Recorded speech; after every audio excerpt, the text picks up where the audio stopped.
Moderator Puan Ainun, Jawatan Kuasa SPAK, Sahabat Pencinta Al-Quran, dan bonda saya, bonda Nexum, ibu yang dirahmati Allah ya. Alhamdulillah kita syukur pada Allah Jalla wa'ala. InsyaAllah kita sambung pengajian dalam kitab Al-Azkarun Nawawi rahmatullahi alaihi ini. Okey. Kita dah masuk dalam bab zikir dalam salat, zikir dalam salat yang tertentu ya. Dan kita dah bincangkan berkenaan dengan bacaan suratul Kahfi pada hari Jumaat. Jadi macam mana ibu-ibu? Adakah kita sudah membaca suratul Kahfi? Kalau belum, insya-Allah boleh kita bacakan pada hari ini insya-Allah. Dan hari ini kita berhenti di sini. Saya lupa yang Puan Ainul sebut tadi muka surat yang keberapa Puan? Ke surat 319. 319 ya ibu-ibu. Okey baik. Sebab saya ni tak ada kitab yang ibu-ibu punya. Okey, dia bermula dengan selepas cerita tentang suratul Kahfi. Wa rawaina fi kitabin sunni an Anas radhiyallahu anin Nabi sallallahu alaihi wasallam. Okey, ibu-ibu boleh lihat di sini kan. Yang sekejap saya nak bagi nampak betul-betul. Okey, atas sekali tu. Atas sekali. Man qala sabihata yaumil jumu'ati qabla salatil ghadah. Sesiapa yang membaca pada waktu subuh hari Jumaat. Sesiapa yang membaca pada waktu subuh pada hari Jumaat sebelum solat subuh. Okay, jadi mungkin kita dah masuk azan subuh. Kita solat sunat subuh. Dan ini serananya. Baca astaghfirullahalladzi la ilaha illa huwal hayyul qayyum wa atubu ilaih. Oh maaf ya, saya lupa nak besarkan tulisan sikit. Okey. Astaghfirullahalladzi la ilaha illa huwal hayyul qayyum wa atubu ilaih salasa marrat. Sebanyak 3 kali. Ghafarallahul ghafurur rahim lahu zunubahu walau kanat misla zabadil bahr. Maka Allah Azza wa Jal akan mengampuni dosa-dosanya walau sebanyak buih di lautan. Okey, nampak ibu-ibu Saya ulang balik, sesiapa yang membaca pada waktu subuh sebelum dikerjakan salatus subuh. Astaghfirullahalladzi la ilaha illa huwal hayyul qayyum wa atubu ilaih. Aku mohon ampun kepada Allah yang mana tiada Tuhan yang layak disembah melainkannya. Maha hidup, maha berdiri dengan sendiri. Wa atubu ilaih, dan aku bertaubat kepadanya. Sebanyak 3 kali. Maka Allah Azza wa Jal akan mengampunkan dosanya walau sebanyak buih di lautan. Jadi ibu-ibu yang dirahmati Allah sekalian, dalam bab ini ada 2-3 perkara yang mahu saya kongsikan ya. Perkara yang pertama, zikir ini biasanya kita baca selepas solat sebanyak 3 kali. Okey. Ya sebenarnya selepas solat tu, perkara yang penting adalah kita beristighfar kepada Allah Azza wa Jal sebanyak 3 kali tanpa mengira apa pun lafaz istighfar tersebut. Yang penting ia bermula dengan astaghfirullah. Contohnya, ibu-ibu nak cepat kerana ada urusan, maka selepas solat ibu-ibu hanya membaca astaghfirullah, astaghfirullah, astaghfirullah sebanyak 3 kali, ia sudah memadai. Ataupun sebahagian ulama mencadangkan agar kita membaca istighfar selepas solat, astaghfirullah wa atubu ilaih sebanyak 3 kali. Dan ada cadangan ulama membaca astaghfirullahalladzi la ilaha illa huwal hayyul qayyum wa atubu ilaih. Namun hadis yang menceritakan tentang bacaan tersebut selepas salatul fardu merupakan hadis yang dhaif. Cuma ulama menyatakan walaupun ia adalah hadis yang dhaif, boleh kita amalkan. Okey, itu perkara yang pertama. Perkara yang kedua, ibu-ibu yang dirahmati Allah sekalian, kalau kita lihat kepada lafaz istighfar yang ada ini, dan juga saya lihat dalam kitab-kitab yang lain, kitab-kitab hadis yang lain, tidak ada lafaz al-azim disebutkan. Biasanya betul tak ibu-ibu sekalian? Biasanya kita akan baca Astaghfirullahalazim Alladzi la ilaha illa huwal hayyul qayyum atubu ilaih. Tapi dalam istighfar ini tidak ada pun lafaz al-azim disebutkan. Setakat yang saya tahu ibu-ibu yang dirahmati Allah, satu, tidak ada masalah menyebutkan al-azim. Namun kalau kita nak betul-betul ikut hadis secara lebih terpelihara, maka tidak perlu disebutkan perkataan al-azim. Apapun benda itu bukan benda yang besar lah. Kalau ibu-ibu nak sebut al-azim pun silakan. Tapi yang lebih tepat adalah tidak ada kalimah al-azim. Dia direct. Astaghfirullahalladzi la ilaha illahu. Baik. Perkara yang ketiga ibu-ibu yang dirahmati Allah, biasanya kita akan membaca Astaghfirullahalladzi la ilaha illahuwal hayyu al-qayyum. Betul tak ibu-ibu? Mungkin ibu-ibu boleh bagi respon. Ya, betul. Betul kan? Ya, La betul. ilaha illahuwal hayyu al-qayyum. Tapi cuba ibu-ibu lihat dalam zikir yang saya tunjukkan ini. Dalam buku ibu-ibu saya tak pasti macam mana. Tapi dalam kitab ini dia tidak baca dengan baris hadapan. Al-hayyu al-qayyum. Atas sekali tu Istighfar atas sekali. Sebaliknya dibaca dengan baris atas. Al-hayyal qayyuma. Astaghfirullahalladzi la ilaha illa huwal hayyal qayyuma wa atubu ilaih. Dan bacaan al-hayyal qayyuma lebih tepat daripada al-hayyul qayyumu. Okey, kalau ditanyakan boleh tak boleh saya nak baca al-hayyul qayyumu? Boleh. Tidak mengubah makna pun. Tetapi kalau ditanyakan lagi mana lebih tepat ataupun mana lebih fasih, kita sebut al-hayyul qayyumu ataupun al-hayyal qayyuma, maka jawapannya adalah bacaan yang lebih fasih al-hayyal qayyuma. Baik, saya ceritakan pada ibu-ibu sekalian kenapa bacaan itu dianggap lebih fasih. Kerana dalam bahasa Arab ni dia ada satu kaedah yang dinamakan sebagai na'at. An-na'at. Na'at ini artinya mengikut. Antaranya mengikut baris yang sebelumnya. Kalau kita membaca ayatul kursi, Allahu la ilaha illa huwa al-hayyul qayyumu. Itu ayatul kursi. Dalam ayatul kursi, lafaznya lebih kurang sama dengan lafaz istighfar yang kita bincangkan. Astaghfirullahalladzi la ilaha illa wal hayyul qayyuma.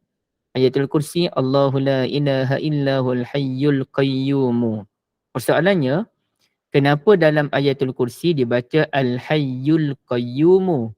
Kerana ia naat mengikut baris Allah. Allah dalam ayat kursi dibaca baris depan ke baris atas?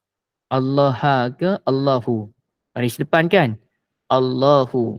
Allahu la ilaha illa huwa.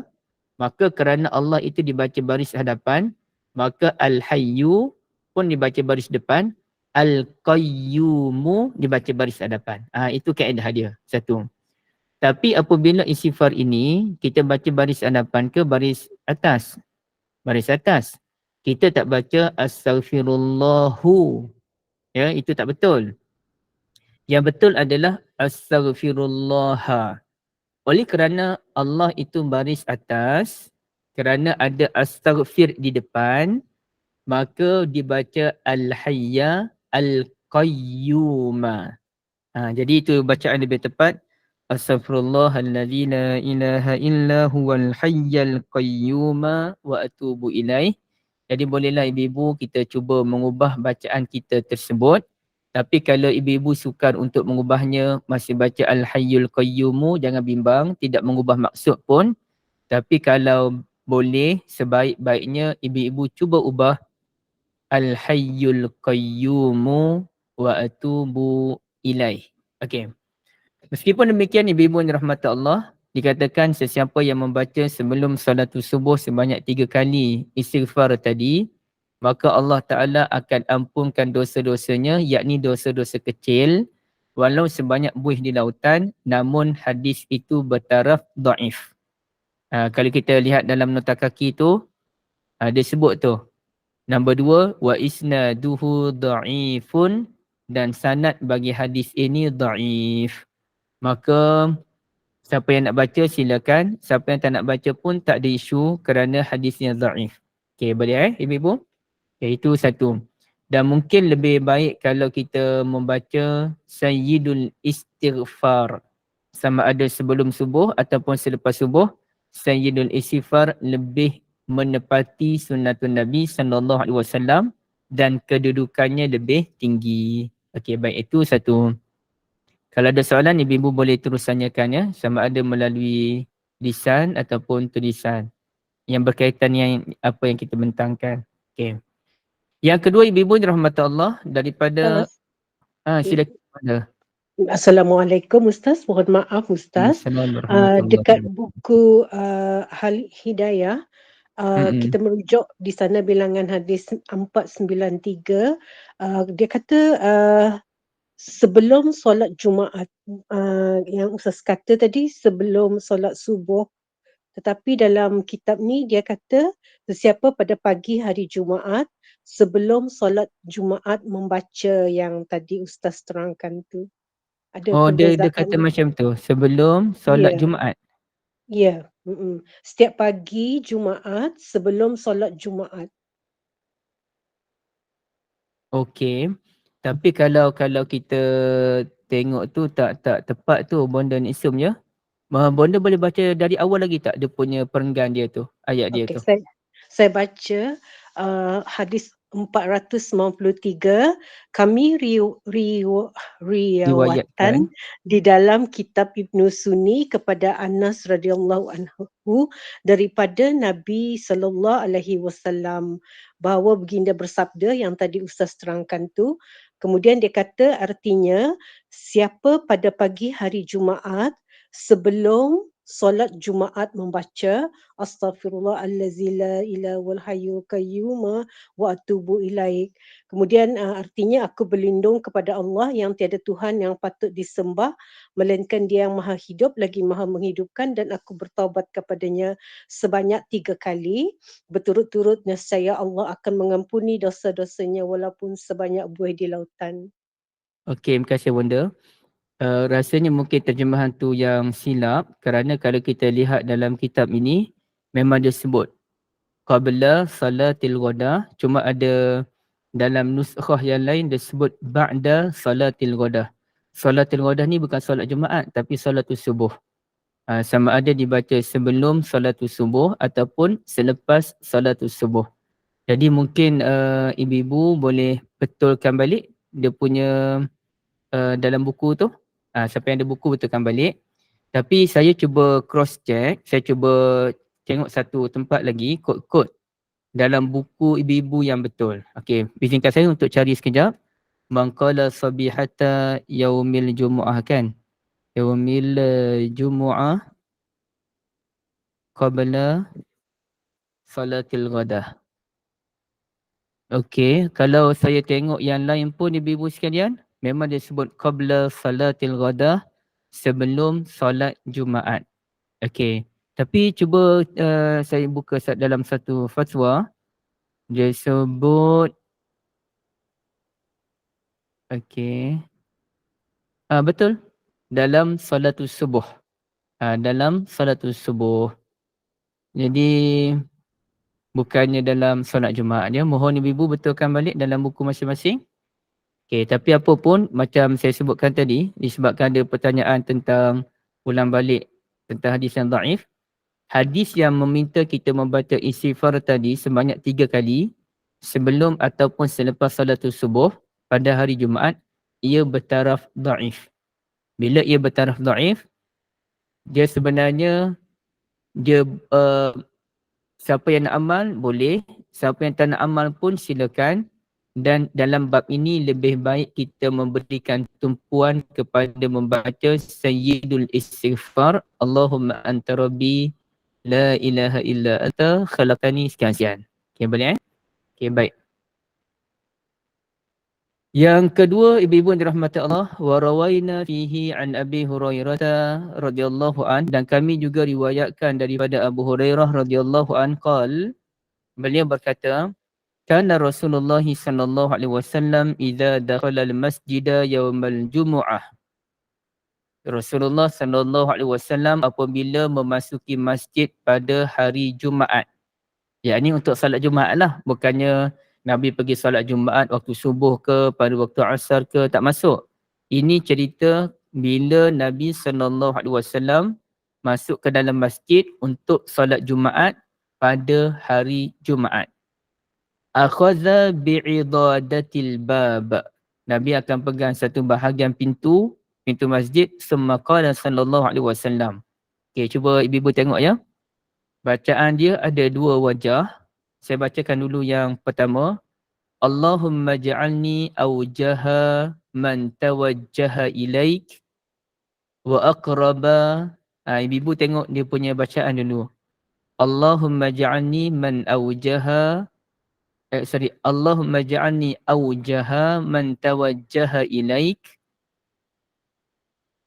wa aqraba man taqarraba ilaik wa afdala man sa'alaka wa raghiba ilaik. Okey.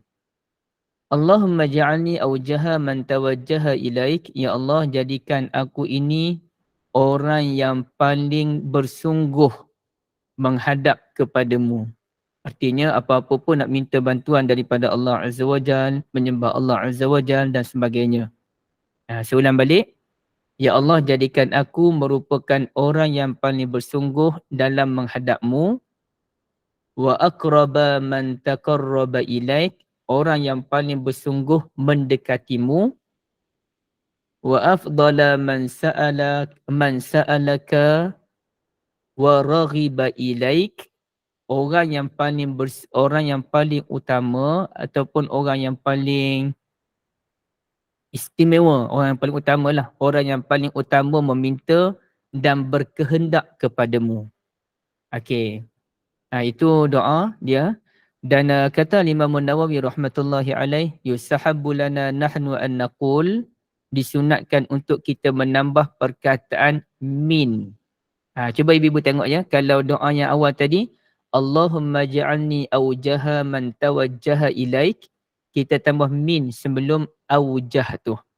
Allahumma ja'alni min awjahi man tawajjaha ilaik. Okey. Sama juga, wa min aqrabi man taqarraba ilaik. Sama juga, wa min afdali man sa'alaka wa raghiba ilaik. Min tu daripada. Ya Allah, jadikan aku ini termasuk daripada orang yang paling bersungguh menghadapmu, termasuk daripada orang yang paling mendekatimu, termasuk daripada orang yang paling utama meminta dan berkehendak kepadamu. Jadi bagi Imam Nawawi rahmatullahi alaih, ada elok kita menambah perkataan min pada doa tersebut. Boleh? Ibu boleh nampak tak setakat ni? Bonda Nixon boleh nampak ke apa yang saya terangkan? Boleh. Ya, boleh nampak mudah Ustaz, jelas. Okey, alhamdulillah, jazakumullah khairan. Kalau ibu-ibu ada sebarang yang tak jelas ataupun saya terlaju dalam pembentangan, maklumkan ya. Saya cuba perlahankan pembentangan ini insya-Allah. Okey. Meskipun demikian, perlu kita jelaskan kalau ikut nota kaki itu, dan saya pun dah rujuk dalam kajian yang lain, bahawa doa ini pun termasuk dalam kategori hadis yang daif, dan ia bukan daif yang ringan. Ya, ia merupakan hadis yang daifnya agak berat. Daifnya agak berat. Bila hadisnya daif agak berat, ibu-ibu yang dirahmati Allah, dia sukarlah untuk kita amalkan dan nisbahkan kepada Nabi SAW. Dia poin dia begini je.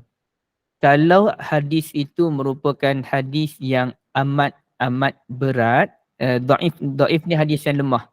Hadis yang lemah ni dia ada dua kategori. Hadis lemah yang ringan, hadis lemah yang berat.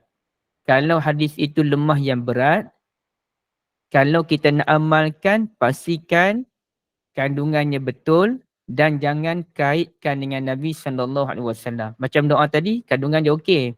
Kita berdoa kepada Allah Azza wa Jal agar kita ni jadi orang yang paling bersungguh mendekati Allah, orang yang paling sungguh menghadap pada Allah, kandungannya okey. Maka insya-Allah boleh diamalkan. Tapi kalau kita nak amal, jangan kaitkan dengan Nabi SAW. Itu hanyalah amalan peribadi kita. Boleh Okey. Ibu Salawati silakan.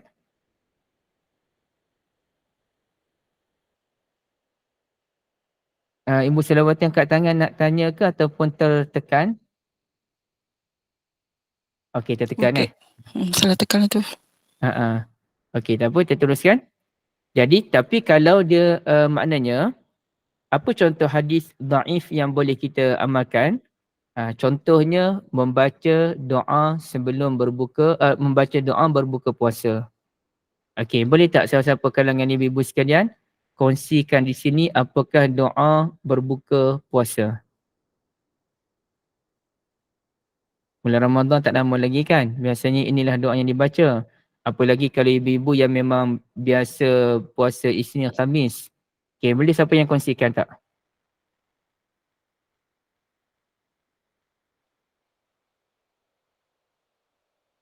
Diam semua.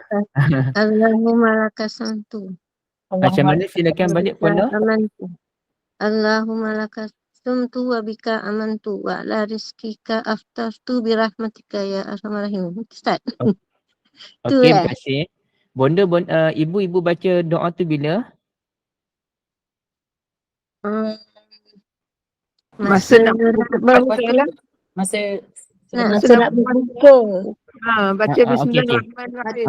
Sorang-sorang. Saya tanya Ibu Hayati dulu. Ibu Hayati Ibrahim kan? Ibu baca doa tu bila? bila dengar azan nak buka puasa je terus baca doa tu lah. Betul. Okey, maknanya sebelum tu tak makan lagi lah. Lepas tu baru nak makan, kita baca doa tu kan? Ya, betul. Baca doa tu baru makan. Ibu Hindu, macam mana Ibu Hindu? Assalamualaikum Ustaz. Selepas kita makan. Selepas kita makan. Masya Allah, ibu payahnya nak cari nama Hindun macam ibu sekarang ni. Mungkin ibu merupakan orang kedua kot di Malaysia saya jumpa nama Hindun. Satu nama yang begitu unik. Dan untuk panggilan manja, kita boleh panggil Ibu Hindun sebagai Ibu Hunaid. Hunaidun. Jadi Ibu Hunaid, Masya Allah. Hindun ni artinya sekawan unta. 100 ekor unta tu dipanggil sebagai Hindun. Apa maksudnya? Lambang orang yang hebat. Lambang orang yang ada nilai yang tinggi. Hindun. Ataupun Hunaidun. Masya Allah, satu nama yang begitu indah. Kerana Hindun ni, Nabi SAW ada anak tiri, iaitu anak Khadijah. Anak Khadijah Ummul Mukminin radhiyallahu anha yang sulung, yang lelaki namanya Hindun, yang perempuan pun nama Hindun. Dengan suami pertama dapat anak nama Hindun, dapatnya suami yang kedua pun Hindun juga, lelaki dan perempuan. Kemudiannya isteri Abu Sufyan merupakan ibu mertua tiri Nabi SAW pun nama Hindun. Satu nama yang mempunyai kedudukan yang tinggi, boleh untuk lelaki, boleh untuk orang perempuan. Okey, baik. Jadi apa yang Ibu Hindun sebutkan tu lebih tepat sebenarnya ibu-ibu sekalian. Doa itu dibaca selepas kita makan sedikit. Kerana doa itu berbunyi, cuba ibu perhatikan Allahumma laka sumtu, ya Allah, untukmu aku telah berpuasa. Wa ala rizkika aftartu, dan kerana rizkimu aku telah makan. Dan bila kita sebut aku telah makan, artinya kena makan dululah. Macam mana kita kata kita telah makan sedangkan kita belum makan.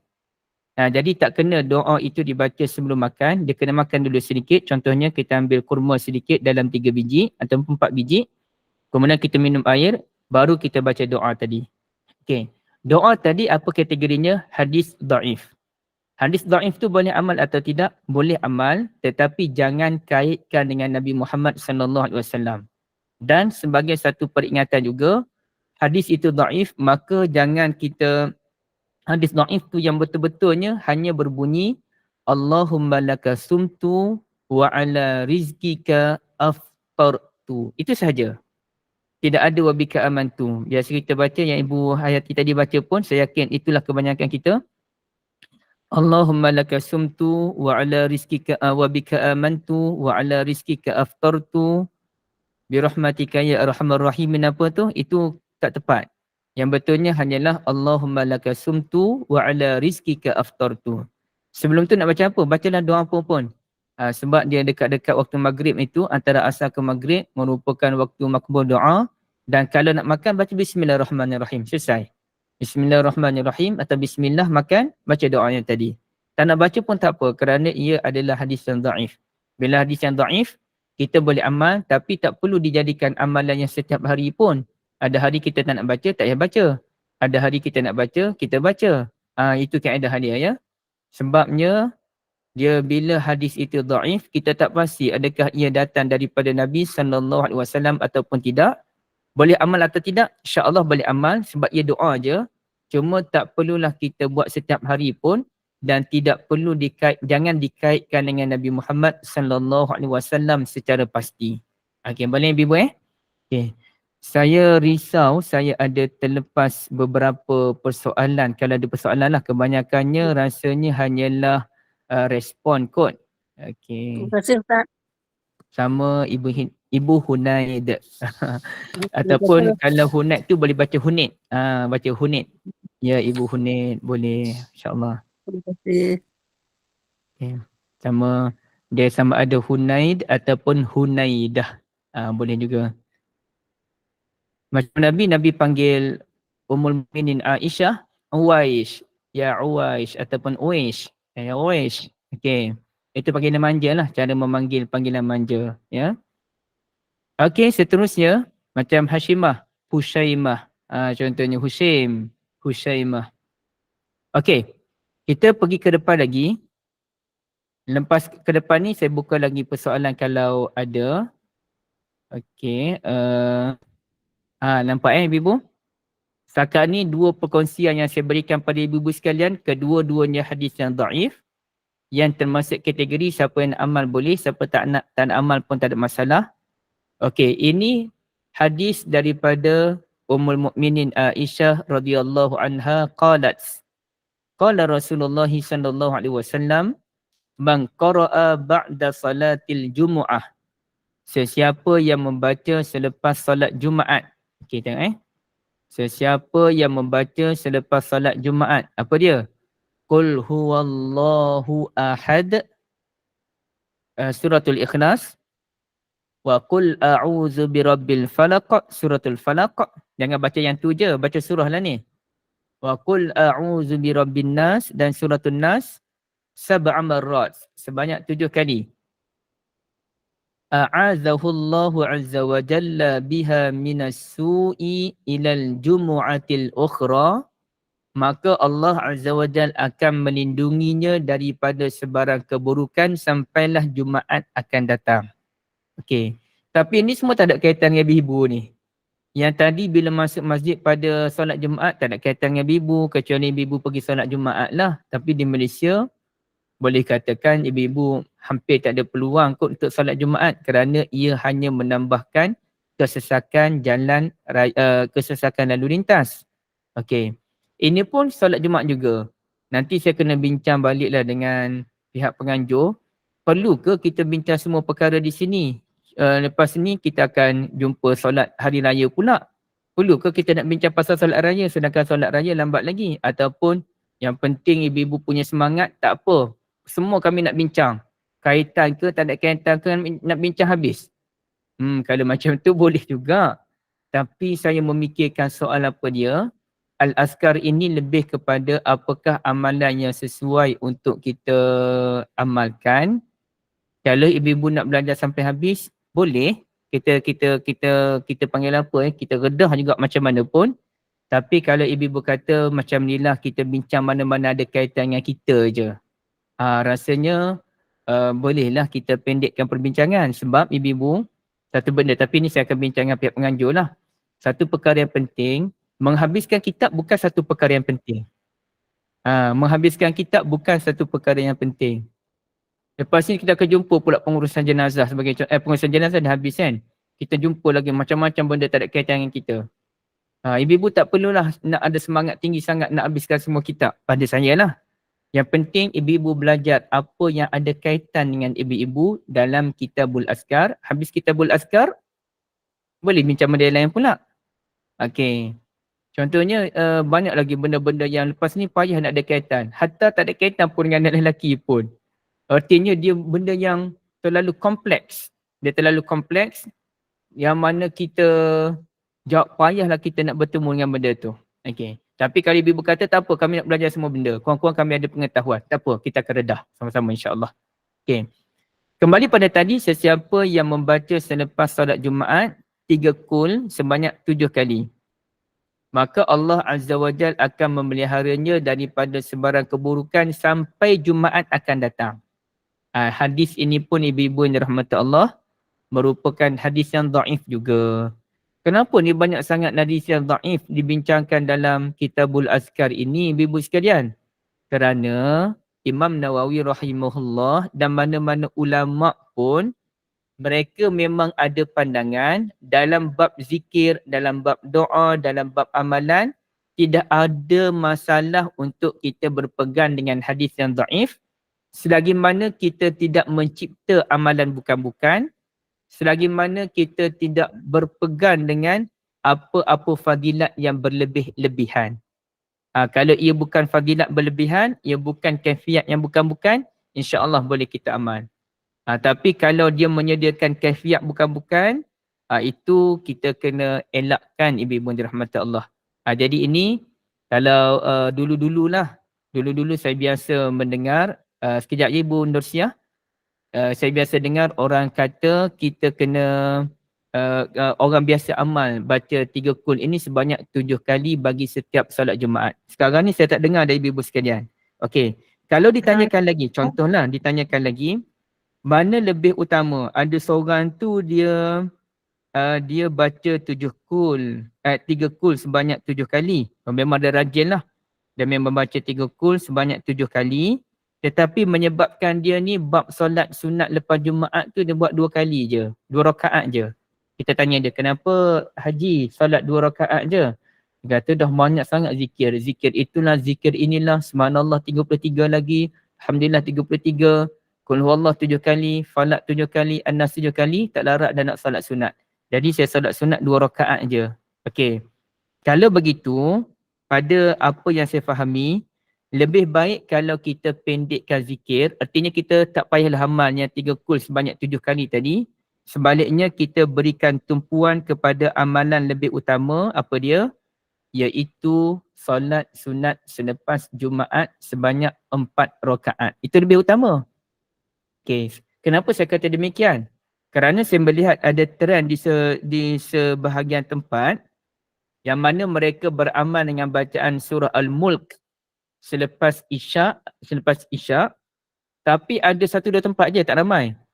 Habis dia zikir lepas solat, habis dia baca surah Al-Mulk, hampir semua balik. Dan mereka tidak mengerjakan solat sunat ba'diyah Isyak. Kalau mereka solat ba'diyah Isyak di rumah, okeylah, alhamdulillah. Tapi betul ke mereka solat sunat ba'diyah Isyak di rumah? Sebab jarang orang solat ba'diyah Isyak di rumah. Okey, sebab itu saya pun nak bagi tahu juga kepada surau yang demikian. Lebih baik tuan-tuan let go je surah Al-Mulk. Lebih baik tuan-tuan fokus kepada solat sunat ba'diyah Isyak 2 rakaat. Okey. Dan lebih baik lagi kalau kita solat lepas Isyak sebanyak 4 rakaat. Okey, apa yang saya mahu sampaikan pada ibu-ibu sekalian?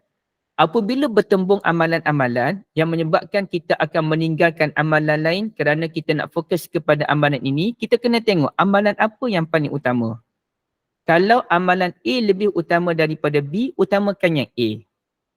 Artinya, janganlah kerana kita sibuk membaca 3 kul sebanyak 7 kali, menyebabkan kita hanya solat lepas Jumaat 2 kali, kerana 2 rakaat kerana penat. Lebih baik kita tinggalkan bacaan 3 kul sebanyak 7 kali, kita baca sekali je. Qul hu sekali, falak sekali, an-nas sekali. Kita fokus kepada solat ba'diyah Jumaat sebanyak 4 rakaat. Itu lebih utama. Daripada kita sibuk membaca suratul Mulk sampaikan kita tidak mengerjakan solat ba'diyah Isyak, lebih baik kita let go je suratul Mulk, tak payah baca lagi surah Mulk lepas Isyak. Kita solat lepas Isyak 2 rakaat, bahkan lebih baik kita solat sebanyak 4 rakaat. Kerana mana lebih utama dalam bab ini? Solat 2 rakaat, bahkan 4 rakaat lebih utama dibandingkan bacaan suratul Mulk. Jadi saya bimbang kerana ada orang yang mengutamakan amalan yang kurang utama tetapi dia meninggalkan amalan yang lebih utama. Contohnya ada satu tempat dulu-dulu saya ingat, memang lama berzikir lepas solat. Zikir, lepas zikir tu doa panjang. Tapi lepas doa yang panjang, hampir 3/4, lebih kurang 3/4 semuanya keluar daripada surau. Tidak mengerjakan solat ba'diyah. Okey. Jadi saya pun nak bagi tahu juga orang sana, lebih baik tuan-tuan dan puan-puan sekalian, zikir itu ringkaskan, doa pun ringkaskan, ataupun doa ni biar dulu doa masing-masing, fokus kepada solat ba'diyah. Kerana zikir, walaupun saya tahu zikir ikut sunnah Nabi tu sekian-sekian, tetapi keutamaan tu, zikir ni dia kalau kita ambil sebahagian pun dah kira okey dah. Walaupun saya tak setuju ambil sebahagian, saya lebih suka ambil penuh. Tetapi mengambil sebahagian zikir lebih baik apabila kita solat ba'diyah daripada kita ambil seluruh zikir, kita meninggalkan solat ba'diyah. Jadi ada sebahagian daripada kita ni memang kurang jelas tentang keutamaan dalam beramal ibadah. Ya, semoga Allah membantu kita. Ibu Nursiah, silakan. Ibu Nursiah ada soalan? Assalamualaikum Ustaz. Assalamualaikum Ustaz. Tak Waalaikumsalam apa, warahmatullahi saya wabarakatuh. sebenarnya nak tanya yang 3 kul tadi. Tapi Ustaz dah jelaskan, saya dah faham. Okey, baik. Bacaan Jazakumullah kul. khairan. Okey, terima kasih Kalau Ustaz. ibu, boleh saya tanya Ibu Nursiah apa maksud ibu? Yang Ustaz nyatakan tadi, bacaan 3 kul tu sebanyak 7 kali. Saya tak faham sebenarnya. Okey, bukan itu Tapi ibu. Ustaz dah jelaskan tadi kan, 3 kali, 7 kali setiap 3 kul tu bacaannya. Okey, saya dah faham. Bukan macam tu ibu. Saya nak tanya Ya. apa maksud nama ibu sebenarnya, Siah tu? Siah. Ha. Nur Siah. Siah tu. Apa dia ibu? Masuk nama saya. Hmm. Saya tak pasti Ustaz. Tak pasti ibu Ya. Okey, Apa Siah tu maksud artinya busur anak panah. Busur anak panah. Tu ada suara dia Kak Nur Siah. Ataupun Kak ibu, Nur. Kak Ya. Nur ada ni ke? Ada pernah tahu ke maksud Siah apa dia? Tak tahu, nak tahulah tu. Siah tu busur anak panah. Cahaya Aha. busur anak panah, ia simbol kepada perwira ataupun pejuang. Alhamdulillah. Alhamdulillah. Tahu juga nama sebenarnya. Ya. Alhamdulillah. Kalau Terima kasih, ibu Ustaz. duduk dekat dengan Shah Alam, jemput datang rumah saya untuk belanja pisang goreng ya. Sebab dah ada daftar rahsia tu. Alhamdulillah. Terima Ya. kasih Ustaz. Syukran. Barakallahu fikum. Saya pun dah baru tahu nama saya masuk macam tu. Alhamdulillah. Anak panah. Okey. Alhamdulillah. Silakan Terima Ibu kasih, Ustaz. Tusmirah. Ibu Tusmirah ni orang Jawa ke ibu? Ya, saya Jawa. Masya Tapi Allah, Jawa sebab dia Malaysia tengok lah. bersambingin tu. Saya Jawa Malaysia lah. Masya Allah, orang Jawa ni katanya semangat kuat, orang yang berani. InsyaAllah ibu orang Alhamdulillah. berani ya. Ustaz, saya nak tanya. Saya selalu solat Qobliyat Isyak tu tak buat, tapi lepas tu saya buat. Selepas dia tu saya buat. Macam mana Ustaz tu hukum? Oh, ibu tak Boleh. buat solat sebelum Isyak. Ah, Lepas tu ibu buat lepas Isyak. ah. Maksudnya lepas Isyak tu ibu solat apa dia? Cuba ibu ceritakan dulu lepas solat Isyak. Lepas solat Isyak tu, kadang saya buat 4, kadang buat 2. Lepas tu saya buat bitter, lepas tu saya ngaji lah. Okey, tapi solat ba'diyah Isyak ibu buat lah. Buat, Okey, dia begini ibu Ibu Tusmirah, barakallahu fikum. Solat sebelum Isyak ni dia termasuk dalam kategori solat sunat yang umum. Solat sunat yang umum ni artinya kalau ibu-ibu nak buat boleh, ibu-ibu tak nak buat pun tak apa. Kedudukannya tidak terlalu tinggi. Maknanya dia bukannya mesti kita solat macam mana pun. Siapa yang solat alhamdulillah bagus. Tapi siapa yang tak solat tadi isu besar dan tidak perlu diqada. Jadi lepas solat Isyak, ibu hanya perlu solat ba'diyah Isyak. Dan lepas solat ba'diyah Isyak, ibu-ibu sebaik-baiknya bangun terus untuk solat malam 2 rakaat dengan niat sahaja aku solat 2 rakaat kerana Allah. Mulakan dahulu dengan solat ba'diyah Isyak 2 rakaat, lepas tu barulah solat malam 2 rakaat kerana Allah. Lepas tu barulah solatul witir. Macam tu ya Ibu Tusmirah Okey, jadi solat qabliyah Isyak tu let go je, tak perlu diqada pun. Habis yang Ba'diyah Isyak tu, kalau saya suruh buat 4, lepas tu saya suruh buat witir, tak ada yang buat 2 tu Ustaz. Solat ba'diyah Isyak hanya 2 rakaat ibu.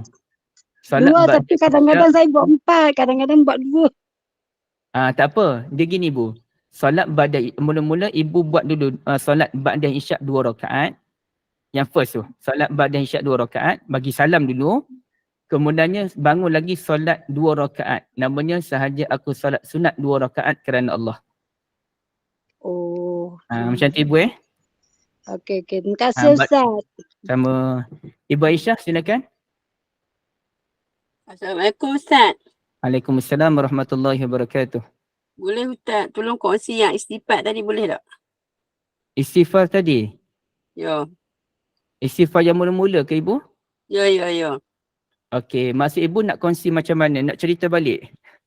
Tak kongsi macam dalam WhatsApp boleh tak? Dalam WhatsApp group ni. Okey, itu kita kena saya macam ni lah. Saya akan message Puan Ania yang hubungi saya akan bagi. Jadi bolehlah dikongsikan dalam grup nanti insya-Allah.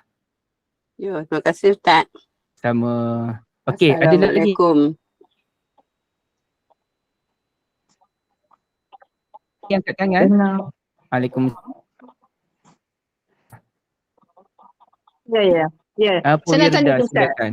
Saya nak tanya tadi tentang 4 rakaat tadi. Kalau kita buat lepas isyak tu terus 4 rakaat, satu salam, boleh ke? Boleh, tapi ia Sebab tidak saya pernah digalakkan. Macam mana Sebab Puan saya Wirda? pernah dengar. Sebab saya ada pernah dengar satu ustaz mengatakan elok buat 4 rakaat. Dan 4 Satu rakaat tu salam. kalau boleh, kalau kita nak buat satu salam pun boleh.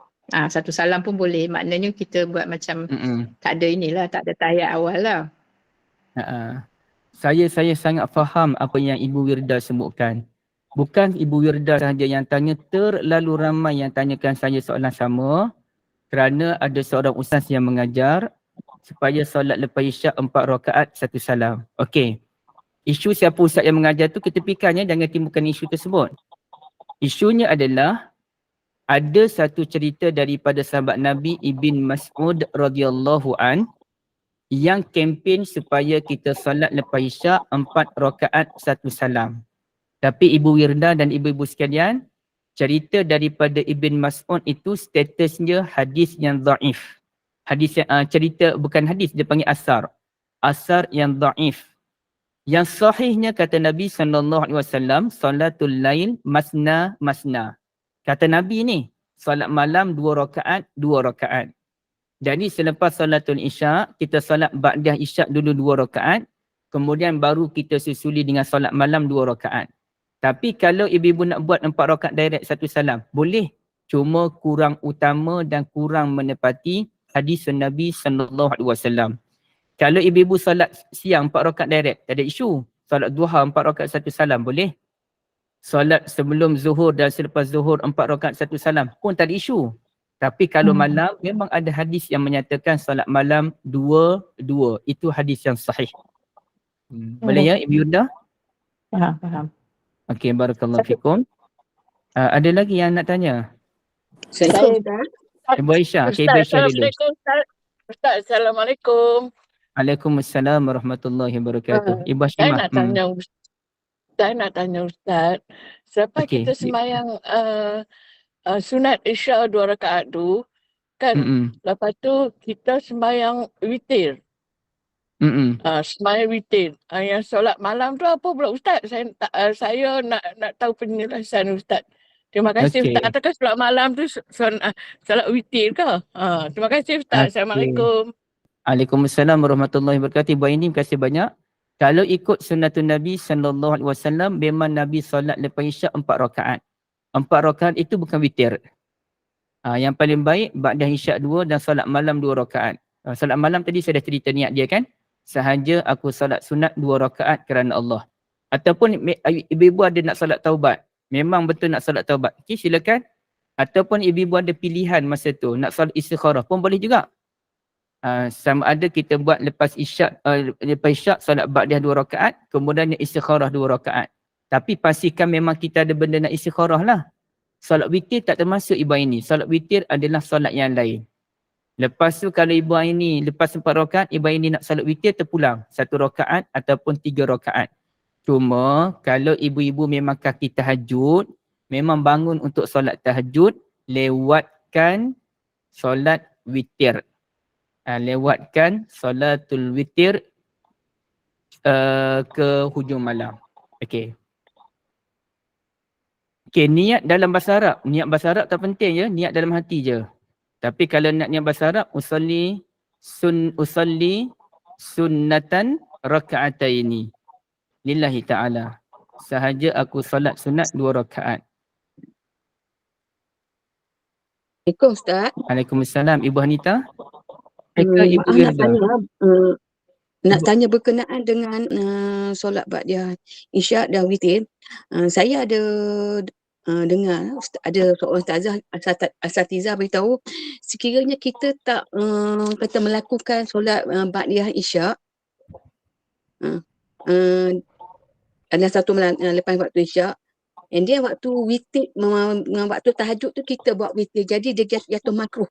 Jadi mohon pandangan Ustaz macam mana? Oh, kalau kita tak buat solat ba'dah isyak, lepas tu And kita then bangun malam, bangun malam tahajud kan, dia mungkin jadi mungkin orang kata mungkin hamba Allah ni dia tak tahu jadi dia biasanya dia buat dia tak buat ba'diyah isyak, cuma dia buat penghujung lepas tahajud tu dia buat witir. Jadi dia kata ada asatizah yang katakan jatuhnya hukum makruh. Mohon pandangan saya Ustaz. saya faham. Ibu Hanita boleh dengar suara saya jelas tak? Sebab internet saya macam problem sikit. Okey, dengar clear. Jelas Okey. Dia solat isyak tapi dia tak solat ba'diyah. Kemudiannya dia bangun kelak dia pun solat tahajud dan dia solatul witir. Dia tidak makruh, cuma tak kena cara. Orang yang solat isyak tapi dia tak solat ba'diyah isyak, dia terus solat tahajud, tak kena cara. Kerana solat ba'diyah isyak adalah kembar kepada solatul isyak. Maka paling baik lepas solat isyak terus kerjakan solat ba'diyah isyak. Katakanlah orang tu penat lagi tu. Penatnya mengantuk, tak tahu nak cerita apa dah. Nak pergi surau pun tak larat kerana terlalu penat. Okey, lepas solat isyak dia pun tidur terus. Dia pun terjaga dalam pukul 4-5 pagi. Bila dia jaga 4-5 pagi dia nak solat tahajud. Kerana itu kebiasaannya. Bila bangun tu mulakan dahulu dengan solat ba'diyah isyak. Solat dulu ba'diyah isyak 2 rakaat. Barulah pergi kepada solat tahajud. Boleh ya Ibu Hanita? Dia tidak makruh, cuma tak kena cara je. Okey, Ibu Wirda ada nak tanya ke Ibu Wirda? Saya nak tanya, kalau macam tentang solat witir tadi, kalau kita buat 3 sekali, mana lebih bagus dengan kita buat 2 dan 1? Dan ada juga pendapat ustaz-ustaz ni mengatakan sebenarnya witir tu 3, jadi elok dibuat lagi 3, jangan kita berhenti pada 2 dan 1. Apa pandangan ustaz? Solatul witir kalau 3 rakaat 1 salam itu memang dalam mazhab Hanafi. Mazhab Hanafi tidak membenarkan 2+1. Mazhab Hanafi nak 3 rakaat 1 salam. Tapi kebanyakan ulama dalam mazhab Syafi'i dan dalam mazhab Hanbali menyatakan 2 tambah 1 itu yang paling baik sebagai beramal dengan hadisun Nabi salatul lail masna. Kata Nabi SAW, solat malam ni 2-2. Jadi bukan 3, bukannya 4. Jadi buat dulu witir 2 rakaat, barulah tambah 1 rakaat. Itu kaedah yang terbaik. Wallahualam. Tapi siapa nak buat 3 direct pun tak ada isu. Itu khilaf kalangan ulama. Okey, boleh Ibu Wirda? Silakan Ibu Hashimah. Okey, sama. Ibu Hashimah dulu. Assalamualaikum Ustaz. Waalaikumsalam warahmatullahi. Tak apa ke penganjur minta maaf ya, banyak soalan di luar konteks dah ni. Okey, tapi tak apa je kan? Boleh Ustaz, silakan. Okey, terima kasih banyak Puan Ainun. Okey, silakan Ibu Hashimah. Saya nak tanya Ustaz pasal penghulu istighfar ni Ustaz. Dia punya fadilat penghulu istighfar ni apa dia Ustaz? Okey, fadilat penghulu istighfar kalau dibaca pada waktu pagi dan meninggal dunia pada siang itu, maka dia insya-Allah boleh masuk ke dalam syurga Allah Azza wa Jalla. Dan kalau dibaca pada waktu petang, iaitu bermula asar, ya, maka kalau dia meninggal dunia pada malamnya, pada petang dan malam itu sebelum subuh, dia pun insya-Allah boleh masuk ke dalam syurga. Tapi dengan syarat membaca dengan kefahaman, bukan sekadar menjadi lantunan suara. Okey, boleh? One March Training Center. Saya tak tahu apa namanya. Nama saya Samira Ustaz. Ibu Samira, silakan. Ustaz nak tanya, adakah kita perlu solat taubat dulu sebelum kita buat solat sunat yang lain? Macam solat istikharah, sunat hajat. Oh, okey Ibu Samirah, tidak ada syarat pun nak kena solat istikharah, kena solat taubat dulu dan sebagainya, tak ada. Cuma yang terbaik kalau kita ada satu benda yang besar, contohnya kita nak istikharah, satu benda yang besar, maka bolehlah kalau kita mulakan dahulu dengan istighfar kepada Allah, kita menyesali kesilapan yang kita lakukan, kemudian barulah kita mulakan dengan solat istikharah. Tapi tidak ada pun disyaratkan untuk kita solat taubat terlebih dahulu. Wallahualam. Okey, Yes, ada lagi? Ustaz. Sama. Ustaz, Assalamualaikum Ustaz. Waalaikumsalam Tadi warahmatullahi saya wabarakatuh. tentang witir kan. Selepas saya solat sunat isyak 2 rakaat, saya buat witir. Yang saya buat witir tu tak bangkit selepas tahajud tu bukan saya takut saya mati. Itu je yang saya buat selepas isyak. Saya takut saya mati.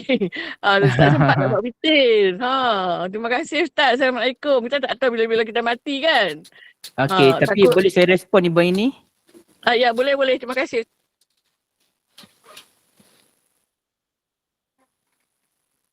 Assalamualaikum Ustaz. Saya respon Ibu ini. Barakallahu fikum. Ya Ustaz. Bagus Ibu ini, aku mengerti. Alhamdulillah. Saya dengar tak apa. Saya tutup Okey, saya respon dulu. Soal Ibu bimbang dengan kematian, alhamdulillah saya pun begitu juga, harapnya bertambah bimbang. Tapi soal bimbang satu isu Ibu. Satu lagi isu adalah isu mengikut sunnatun Nabi dengan cara yang paling tepat. Iaitu kalau dalam bab salatul witir dia ada 3 masa. Sama ada pada awal malam, pada pertengahan malam, pada hujung malam. Hujung malam tu sebenarnya dalam pukul 4.30, pukul 5 tu dah anggap hujung lah. Okay. Jadi, tapi boleh jadi juga hujung tu sebelum subuh dalam pukul 6 ke 5.50 pun boleh jadi juga. Cuma hujung malam yang paling tepat dalam pukul 4.30, pukul 5 macam tu. Okay. Jadi, ketika ulama membahaskan manakah yang terbaik dalam salatul witir, ulama pun sebut 2 jawapan. Jawapan yang pertama, bagi orang yang takut tak bangun subuh nanti, tak bangun awal, maka boleh salatul witir awal malam selepas salatul isyak. Bagi sesiapa yang memang kelazimannya memang bangun tahajud, macam ibu-ibu sekalian ni memang jenis bangun tahajud, penat macam mana pun pukul 4, pukul 5 tu dah ada kat tikar sejadah, maka paling baik ibu-ibu lewatkan salatul witir. Dan Ibu Aini dengan minta maaf, dengan saya memahami inspirasi Ibu Aini, tidak ada pun ulama menyatakan, terima kasih. Tidak ada pun ulama menyatakan jika tuan-tuan takut mati, maka tuan-tuan solatlah witir pada awal malam. Tak ada isu tu. Yang tadi isu tu. Yang pentingnya kita memang tekad untuk salatul witir pada lewat malam, pada hujung tu bila kita bangun tahajud, kita ada tekad. Soal Allah Ta'ala cabut nyawa kita tu cerita lain dah. Itu cerita lain. Tapi kita ada tekad tersebut. Kerana itulah waktu terbaik. Hanya disunahkan untuk solat awal tu bagi orang yang memang bukan kaki tahajud. Kalau bukan kaki tahajud, solat awal. Tapi kalau memang kaki tahajud, soal mati tak mati cerita lain, eloknya dilewatkan. Wallahualam Ibu ya. Tapi Ibu ini tak masalah. Saya faham. Terima kasih. Mungkin saya akan cuba. Saya takut, sebenarnya saya takut saya mati, saya tak dalam buat witir. Itu je. Masya Allah. Witir tu kan apa Rasulullah suruh kita buat kan. Jadi saya takut, mana tahu kita mati tidur-tidur tak bangun dah. Saya takut itu je saya selalu buat lepas Isya. Betul Ibu. Memang kita tahu ada maut tangan Tuhan. Tapi kita buat dulu. Sebab tu selepas Isya saya selalu buat witir dulu. Tahajud saya mangkit kemudian. Saya akan mangkit. Dan okey. Terima kasih Baik, Ustaz. kita Terima ada kasih. soalan seterusnya Ustaz, iaitu Assalamualaikum Ustaz, mana lebih baik kita buat 2 rakaat lepas isyak untuk witir dulu atau kita buat satu nanti bangun pula ke kita sambung 1 atau 2 pula? Soalan pada Nur Hazizah. Waalaikumsalam. Okey, Puan Hazizah, sebenarnya kaedah witir awal malam kemudian sambung hujung malam tu, itu kaedah yang tidak diperkenalkan oleh kebanyakan ulama. Contohnya solat dulu 2 rakaat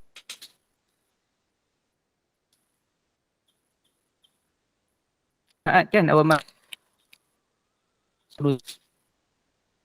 Sama ada awal malam ataupun hujung malam. Wallahu a'lam. Itulah ya. Saya sudah balik pada Puan Ainun. sebab masa saya kena hormat masa ibu-ibu sekalian. Ustaz, boleh tak satu ya? Boleh Puan Aina bagi je kan. Okey, Ibu Boleh silakan. tak kita gabungkan sembahyang, boleh tak kita nak gabungkan sembahyang sunat atau wuduk dengan tahajud? Ni rakaat lah. Ini cerita panjang gabung. Cerita panjang pula Ibu. Tapi senang ceritanya, apabila Ibu bangun pukul 4 pagi, Ibu pun ambil wuduk, kemudian Ibu pun solat. Solat itu contoh niatnya sahaja aku solat sunat 2 rakaat kerana Allah. Maka itulah solatul wuduk, itulah solat tahajud. Itu jawapan mudah. Terima kasih Ustaz. Okey. Okey. Rasanya setakat itu saja Ustaz kan. Mungkin ada lagi kan saya nampak kat sini admin admin Spark. Siapa? Angkat tangan. Mungkin salah tekan. Angkat tu, diangkat saja. Okey, tak apa. Okey, alhamdulillah jazakallahu khairan Fadil Ustaz Muhammad Zulkhair atas kesediaan berkongsi ilmu mengenai zikir dalam solat tertentu ini yang merupakan satu amalan yang disyariatkan dalam Islam kerana perintah melaksanakannya ditemui dalam banyak ayat suci Al-Quran dan juga hadis-hadis Nabi Muhammad sallallahu alaihi wasallam. Yang mana segala yang diajar oleh Rasulullah sallallahu alaihi wasallam sudah cukup malah pada tahap yang paling baik untuk diamalkan kerana ia bertepatanlah dengan kehendak Allah SWT seperti mana firman-Nya yang bermaksud Allah menghendaki kamu beroleh kemudahan dan dia tidak menghendaki kamu menanggung kesukaran. Surah Al-Baqarah ayat 185. Yang mana zikir-zikir yang dianjurkan oleh Nabi Muhammad SAW ini adalah bukan hanya sekadar ibadah tetapi juga merupakan amalan yang boleh membersihkan dan menyucikan jiwa dan mendekatkan diri kepada Allah SWT. Dan semoga panduan yang dikongsikan oleh Al-Fadhil Ustaz Muhammad Zulkhair ini diberikan kefahaman bagi kita semua ya. Dan Ustaz kita tangguhkanlah dahulu surat kuliah doa ini dengan tasbih kafarah dan surah Al-Asr. Silakan Ustaz. Subhanakallahumma bihamdika asyhadu an la ilaha illa anta astaghfiruka wa atubu ilaik. Bismillahirrahmanirrahim. Wal 'asri innal insana lafi khusr illa alladhina amanu wa 'amilus solihat wa tawassaw bil haqqi wa tawassaw bis sabr. Terima kasih Ustaz. Jumpa lagi insya-Allah. Terima kasih semua. Okey. Terima kasih Ustaz. Assalamualaikum. Terima kasih. Assalamualaikum. Waalaikumsalam. Waalaikumsalam warahmatullahi wabarakatuh.